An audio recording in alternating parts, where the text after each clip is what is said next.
Today we will learn about the velocity of projectile at any instant, है ना। जैसे आपने किसी प्रोजेक्टाइल को थ्रो किया इस पॉइंट से, यू वेलोसिटी से एंगल थीटा था उसका, तो किसी मोमेंट पर मान लो वो यहाँ पर है, तो direction of velocity will be found by the tangent.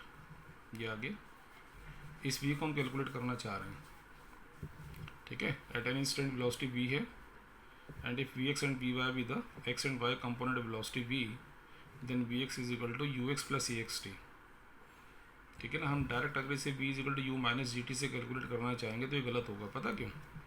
क्योंकि u की डायरेक्शन v की डायरेक्शन बिल्कुल अलग है। जब हम मोशन इन स्ट्रेट लाइन करते थे u और v दोनों की डायरेक्शन सेम होती थी। u यहाँ पर होता था और v हम इस पॉइंट पर निकालते थे, तो इस v के लिए इस u को कंसिडर कर सकते थे, बट इस v के लिए u कैसे कंसिडर कर लोगे? इसकी डायरेक्शन अलग है, वो अलग है। तो इसका जो अल्टरनेट है वो ये है कि आप इसके x और y कंपोनेंट कैलकुलेट करो, फार्मूला तो वही लगाओ, बट x कंपोनेंट अलग सॉल्व करो, y अलग। V x to u x plus a x t, and you know that a x तो जीरो होना, तो यू एक्स रह जाएगा और यू एक्स की वैल्यू यू कॉस थीटा। फिर v y is equal to u y plus a t, u y की जगह यू साइन थीटा और ए की जगह माइनस जी, क्योंकि आपने थ्रो अपवर्ड किया है और ये जी की डायरेक्शन डाउनवर्ड है, ठीक है। इसमें वैल्यू प्लेस करेंगे, ये आ गया आंसर। इसको तुमने याद नहीं करना, ये फार्मूला याद करके बैठ जाओ कि वेलोसिटी एट एन इंस्टेंट का फार्मूला बन गया। आपको तो स्टेप याद करने हैं कि first of all we find v x, then v y, and finally put it. जब न्यूमेरिकल करोगे तो ये सब सॉल्व होकर एक वैल्यू बन जाएगी। अब अगर तुम डायरेक्शन निकालना चाहते हो तो तुम अल्फा एंगल मान लेते हैं एक्स डायरेक्शन से, जैसे यहाँ पर दिखा रखा है अल्फा एंगल एक्स डायरेक्शन के साथ, तो tan alpha is equal to v Y upon we x year, उससे आप डायरेक्शन निकाल लेंगे। ओके, अब अगर तुम्हें कहा जाए कि show that projectile hits the ground with same velocity and same direction as initial, ये सेम क्वेश्चन है ऊपर वाला है, बस इसमें और उसमें अंतर क्या है कि उसमें तो तुमने वेलोसिटी निकाली किसी मोमेंट पर, अब तुम निकालना चाह रहे हो इस पॉइंट पर, और जब इस पॉइंट पर निकालोगे तो ऑब्वियस है कि मोशन कंप्लीट हो जाएगा। तो ये फिगर बनाई देखो मैंने, ये थ्रो किया आपने और ये फाइनल वेलोसिटी वी है, और ये ग्राउंड के साथ अल्फा एंगल बना रही है, ये ऐसे आ रही है। आप ये नहीं समझना नीचे भाग गया, वो नीचे नहीं, ये तो वेलोसिटी की डायरेक्शन दिखा रखी है, इसके component v x v y, same सब कुछ वही चलेगा जो आपने लिखा अभी। वेलोसिटी वी से अल्फा एंगल विद ग्राउंड, इसके दो कंपोनेंट है u x a x t. T देखो कौन सा ले रहा हूँ मैं, क्योंकि इस बार जब वो ग्राउंड को हिट करेगा तो उसका मोशन कंप्लीट होगा, तो यहाँ पर लेंगे टाइम ऑफ फ्लाइट। हालांकि इसका यूज़ नहीं होगा फिलहाल, क्योंकि एक्स जीरो हो जाता है ना, तो ये आ गया और इसकी वैल्यू यू कॉस थीटा।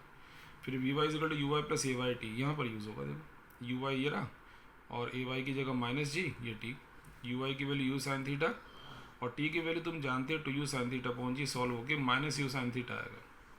अब कोई हमारे से पूछ ले कि ये माइनस यू साइन थीटा क्यों आया, माइनस क्यों आया, तो आप कहेंगे साहब ये जो वी वाई है ना, ये डाउनवर्ड डायरेक्शन में आ रहा है, जबकि यू वाई की डायरेक्शन अपवर्ड थी, तो पहले से अपोजिट है इसलिए माइनस आ गया। जब वी निकालोगे फॉर्मूले में प्लेस करोगे देखो ये आएगा, और you square common low, cos square plus sine square one तो आ गया यू के इक्वल, तो वी की वैल्यू किसके इक्वल आ गई, यू के। यानी जब वो ग्राउंड को हिट करेगा तो उतनी वेलोसिटी से करेगा जिससे थ्रो किया था। जब एंगल निकालोगे V Y upon we X, तो minus U sine theta upon U cos theta करके माइनस टेन थीटा आएगा, और 10 से 10 हटा दें तो alpha is equal to minus theta. तो अल्फा यानी ये जो एंगल है ना, ये वाला एंगल, ये ठीक इसी के इक्वल आएगा। माइनस आने का मतलब है कि वो अपवर्ड डायरेक्शन में था एंगल, ये डाउनवर्ड डायरेक्शन में, यानी एंगल पहले से अपोजिट होगा। तो क्या लिखा हमने कि projectile hits the ground at same angle as initial but direction will be opposite.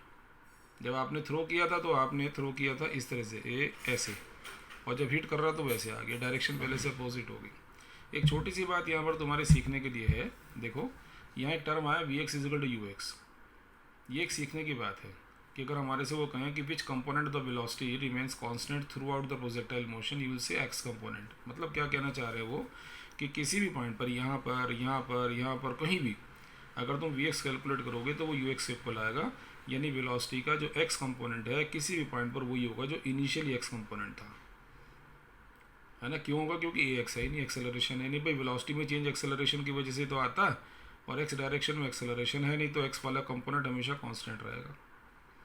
तो हम यूँ कह सकते हैं the x component of velocity remains constant through out the projectile motion. समझे ना, ये क्वेश्चन बनता है जनरल आपके लिए। दूसरा क्वेश्चन एक और बनता कि मैक्सिमम हाइट वाले पॉइंट पर आपको मालूम है वेलोसिटी की डायरेक्शन बिल्कुल पैरेलल हो जाती है हॉरिजॉन्टल के।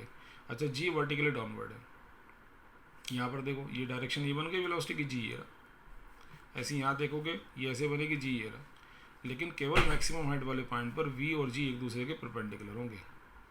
तो अगर आपसे ये क्वेश्चन पूछा जाए at which point of the projectile motion velocity is perpendicular to the acceleration, तो आप कहेंगे at the point of maximum height. ठीक है।